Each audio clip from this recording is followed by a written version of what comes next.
Aujourd'hui, Axel, on parle littérature, une rencontre avec l'écrivaine israélienne Michal Ben-Naftali, bien connue en Israël. Elle est aussi éditrice et traductrice. Et elle était de passage à Paris pour la parution de son nouveau livre chez Actes Sud. Et à cette occasion, vous avez pu la rencontrer.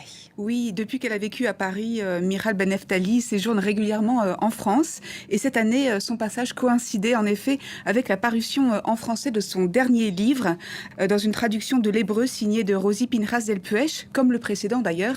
Et c'est Rosie Pinchas Delpuech qui dirige la collection Lettres hébraïques chez Actes Sud. Michal Ben-Naftali, c'est une écrivaine et essayiste, vous l'avez dit, mais on pourrait dire avec peut-être plus de justesse que c'est une femme de lettres ou une femme des lettres israéliennes et des lettres françaises, puisqu'elle est également éditrice de littérature française en Israël, mais aussi traductrice en hébreu d'auteurs français comme Annie Ernaux, André Breton ou Jacques Derrida, et qu'elle enseigne la littérature française notamment et l'écriture à l'université de Tel Aviv et à l'université de Ben Gurion à Beersheva. Alors Ne vois-tu pas que je brûle en fait raconte la relation complexe et mystérieuse entre deux femmes. Liora, 56 ans, qui perd la vue, et Anna, 30 ans, sa cadette. C'est une jeune chercheuse en histoire, et l'une est dans la maturité et l'autre est au début de sa vie. Et en fait, elle est fragilisée, elle hésite. Elle noue une relation qui est très ambiguë et qui est vraiment basée sur la négativité. Et Michal Ben-Naftali, elle raconte comment finalement le désœuvrement de l'une entraîne le renoncement de l'autre.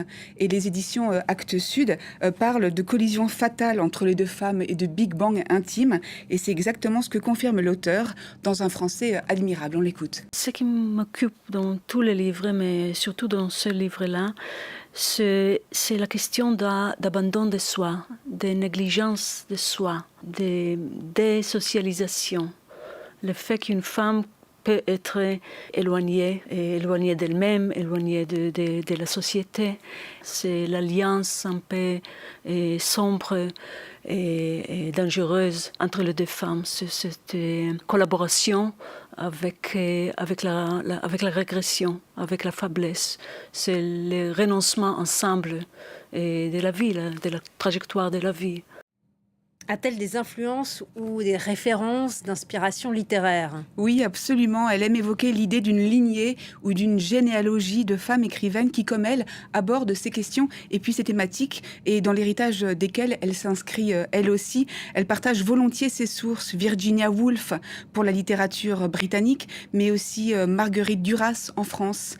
Et en Israël, deux grandes écrivaines et poétesses, Dalia Rabikovic et puis Yehudit Endel, sont en fait des écrivaines qui explorent vraiment la vie intérieure des femmes. Et ce qui est frappant dans les textes de Michal Ben-Naftali, c'est sa réflexion littéraire autour du féminisme. Et c'est un féminisme qui est très original, très inédit. Ce qui lui importe finalement, ce n'est pas ce que le patriarcat ou les hommes font aux femmes, mais ce que les femmes se font à elles-mêmes. Et c'est ce qu'elle appelle leur monde intérieur et qui constitue la matière de ses livres. Ce qui m'intéresse, c'est le monde intérieur. C'est l'enfer, c'est l'abîme dans le monde intérieur, et la manière dans laquelle ça se réalise dans les relations. C'est quelque chose que je me suis demandé, parce que pour moi, la littérature, c'est comme une manière de recherche, d'essayer de comprendre quelque chose qui m'échappe. On se demande d'ailleurs du coup si le mouvement des femmes israéliennes et palestiniennes pourrait changer le caractère très masculin du conflit qui se joue actuellement à Gaza, au moins en tout cas en ce qui concerne les dirigeants, qui sont tous des hommes. Ces thématiques, est-ce qu'elles se retrouvent également dans son livre précédent, publié en français ? Oui, dans L'énigme, Elsa Weiss, c'est son premier roman publié en français en 2019, qui a été couronné par le prix Sapir 2016. C'est en fait en quelque sorte l'équivalent du prix Goncourt en Israël. C'est un roman qui repose sur une histoire vraie à deux échelles, l'une intime et l'autre historique. Elle raconte non seulement l'histoire d'Elsa Weiss, c'était la professeure d'anglais de Michal Ben-Naftali à Tel Aviv dans les années 1970, et c'est une femme qui mettra fin à ses jours, et elle s'empare également d'un événement déterminant de l'histoire, parce que juive hongroise, Elsa Weiss a survécu à la Shoah en étant l'un des 1684 passagers du train Katzner qui ont été expulsés clandestinement d'Europe le 30 juin 1940. 1944. Et le train, en fait, il doit son nom à Rudolf Kastner, qui était un avocat et journaliste hongrois qui a négocié avec les nazis pour avoir leur vie sauve, pendant que parallèlement, les déportations vers les camps d'extermination se poursuivaient. Devenue enseignante à son tour, Michal Ben-Neftali, elle reconstitue en quelque sorte le roman vrai de cette femme et invente son histoire. Et on retrouve effectivement les mêmes thématiques qui l'intéressent. Il y est question de la vie intérieure de cette femme, Elsa Weiss, de la culpabilité, mais aussi du traumatisme des deuxième et troisième générations, leurs différences aussi, et puis le mutisme. Et contrairement à d'autres, Elsa Weiss, elle n'a pas pu se reconstruire, ni reconstruire sa vie, ni fonder une famille.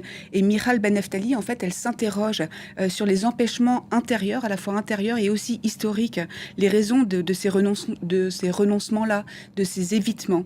Bref, la complexité de toute la condition humaine. Et sa littérature, on le disait, fait écho à la réalité au Proche-Orient et à la guerre menée contre le Hamas qui fait suite au massacre du Hamas le 7 octobre. Comment elle s'empare de cette réalité dans ses œuvres ? Justement, en fait, elle ne s'en empare pas, pour l'instant, du moins, dit-elle, d'un point de vue littéraire, tout au moins. Elle partage sa difficulté à trouver les mots après la sidération face à la barbarie, puis face à la violence aussi aujourd'hui. Et elle constate pour le moment l'impuissance des mots face à une rhétorique qui est aujourd'hui vraiment politique et militaire. On l'écoute. Je n'arrive pas à parler facilement parce que je ne fais pas partie des familles, des otages, des témoins, des victimes. Je crois que si ce n'était pas pour l'entretien dans ce contexte, je n'aurais pas osé de dire des choses parce que je crois que comme écrivain, je ne peux pas produire les discours journalistes et militaristes, etc. Je veux être proche à la faiblesse des mots. C'est très difficile parce que vous vous sentez à la fois trop proche et trop loin. Elle regrettait aussi le manque de réflexion actuelle qui puisse, dans ce contexte, nourrir la conversation. Alors, Judith, pour être sûre de nourrir nos réflexions intimes et puis nos conversations, on peut lire vraiment avec confiance ces 2 livres parus en français, L'énigme Elsa Weiss et puis Ne vois-tu pas que je brûle, chez Actes Sud. Qui est une citation de Goethe. Merci beaucoup, Axel Simon. Et de Dalia Rabikovic. Merci à vous. Et on vous retrouve avec grand plaisir la semaine prochaine, à la même heure, au même endroit.